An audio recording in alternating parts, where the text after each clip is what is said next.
کتنی دلچسپ بات ہے، بلکہ میں تو کہوں گا کہ ستم ظریفی ہے کہ سینٹ میں شفاف انتخابات کے لیے تڑپنے والے جو لوگ ہیں، ٹولہ ہے ایک ہمارا تبدیلی ٹولہ، وہ اس وقت مبینہ طور پر یہ جو ضمنی انتخابات ہوئے ہیں کل، اس میں دھاندلی کے اندر ملوث پایا جا رہا ہے۔ مطلب الزام نہیں ہے، سیدھے سیدھے ویڈیو ثبوت نے۔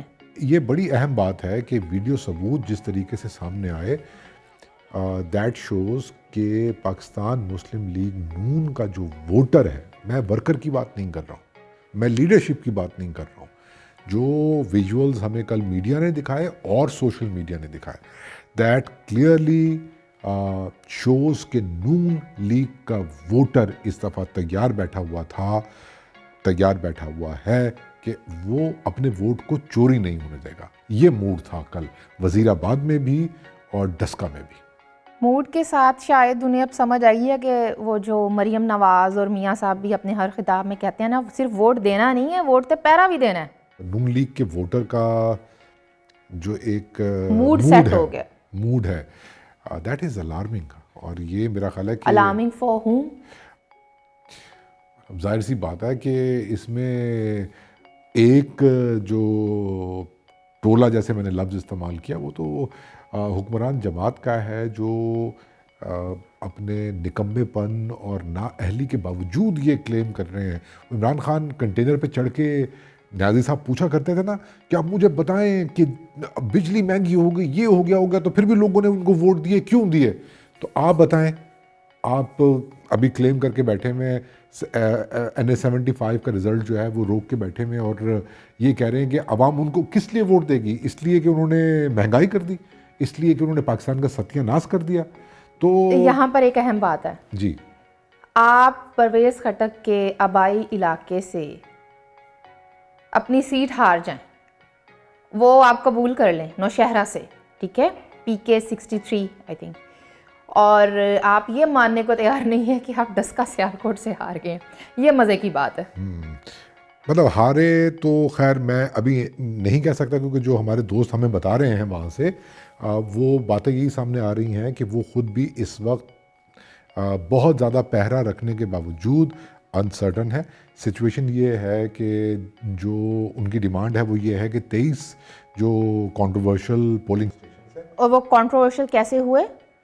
کسی کا وہ جیسے شاہد خاقان عباسی نے کہا ہے، کسی دا نا اینک نہیں سی لب رہی، کسی دا فون بند ہو گیا، چارج نہیں کیتا ہونا، کوئی دھند میں پھنس گیا۔ مطلب دھند میں نیٹیو میڈیا ٹیم ڈسکا گئی، ہم نے وہاں پر کتنی کوئی ٹوٹی پھوٹی سڑکیں دیکھ لی تھیں کہ جو کہ بہت طویل سفر ہے اور وہ دھند میں آپ کو راستہ نہ ملے، یا کتنے کچے راستے ہیں کہ آپ کہیں کہ وہ عملہ جو ہے اس کو پہنچنے میں مشکل درپیش آئی۔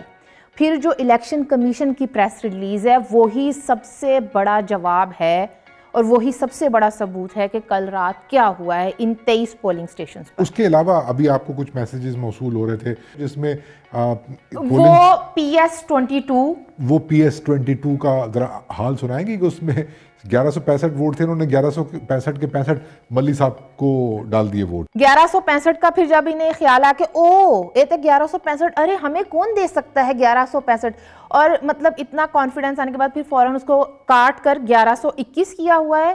اور مزے کی بات یہ ہے کہ جو فارم 45 کل نون لیگ کے لوگوں کو فراہم کیا گیا، اس میں 565 ووٹ تھے۔ اچھا، میرے لیے یہ جو ریگنگ والی بات ہو رہی ہے یہ بہت زیادہ ارریلیونٹ ہے۔ ارریلیونٹ اس لیے ہے کہ جو موڈ سامنے آیا ہے اس وقت اپوزیشن کا، PDM کا، جن کی سپورٹ کی وجہ سے آپ دیکھیں کہ نوشہرہ کے اندر جیت بھی ملی اور PTI ہاری۔ وہ حلقہ تھا جو پرویز خٹک صاحب کا، ان کا آبائی حلقہ ہے، اور پرویز خٹک صاحب تو وہ ہیں جنہوں نے دعویٰ کیا تھا کہ وہ ایک لات مار کر عمران خان کی حکومت کو گرا سکتے ہیں۔ میں بھی اس دفعہ انہوں نے لات نہیں ماری، لیکن کوئی ابرو کا اشارہ کیا ہے۔ جو میرا پوائنٹ ہے وہ یہ ہے کہ آپ یہ دیکھیں کہ یہ جو اگریشن ہے لیڈرشپ کی طرف سے، ورکر کی طرف سے اور ووٹر کی طرف سے، یہ اس بات پر بھی ساتھ کرتی ہے کہ وہ جو ہمیں بتایا جا رہا تھا نا کہ میں نواز شریف کا بیانیہ از ٹو ہیوی، اس کو کیری نہیں کیا جا سکتا، اس بیانیے کا بوجھ نہیں اٹھا پائے گی ان کی پارٹی۔ لگ تو یہ رہا ہے کہ لیڈرشپ بھی اٹھا رہی ہے اس کا بوجھ،